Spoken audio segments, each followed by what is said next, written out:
In this video, we are going to better understand what is Lean, what is Six Sigma, and what Lean Six Sigma represent together.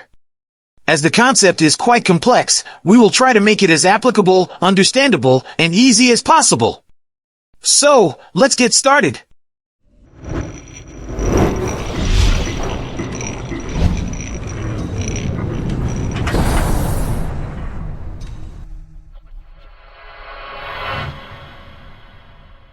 Lean is a method focused on eliminating waste and making the lowest possible investment to get both value and satisfaction to people. The term Lean was first used to describe the Toyota business system in the 1980s. It can be applied in pretty much any professional or personal context, as it focuses on the resources allocation with a maximum level of positive impact. As a very quick example, if you go from point 1 to point 3 and then to point 2, using Lean would mean to go from point 1 directly to point 2, so less resources, more efficiency, lower cost.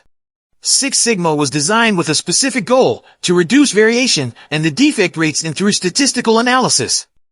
Six Sigma is primarily used in production processes, but we can extend it not only to manufacturing, but also to any other process, such as communication, project management, house management, and so on.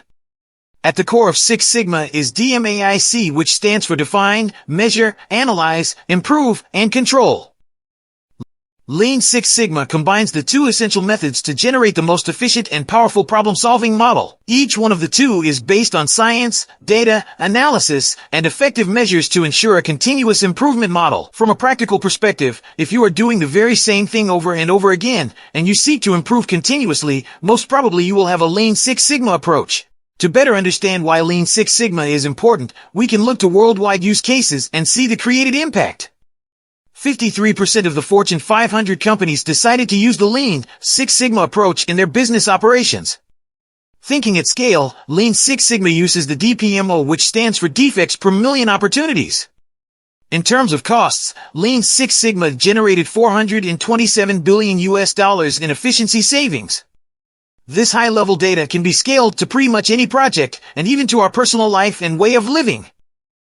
It's good to know that there are several Six Sigma certifications levels, and these are white, yellow, green, black, and master black belt. There are also two organizational support levels, called champions and executives. To conclude, these are the main methodologies used in Six Sigma. Subscribe to this channel to learn more about each one of them and also view practical applications. We hope that you like this video and find it useful. If you have any questions or comments, write them below. Subscribe if you would like to see more. Thanks for watching and see you soon.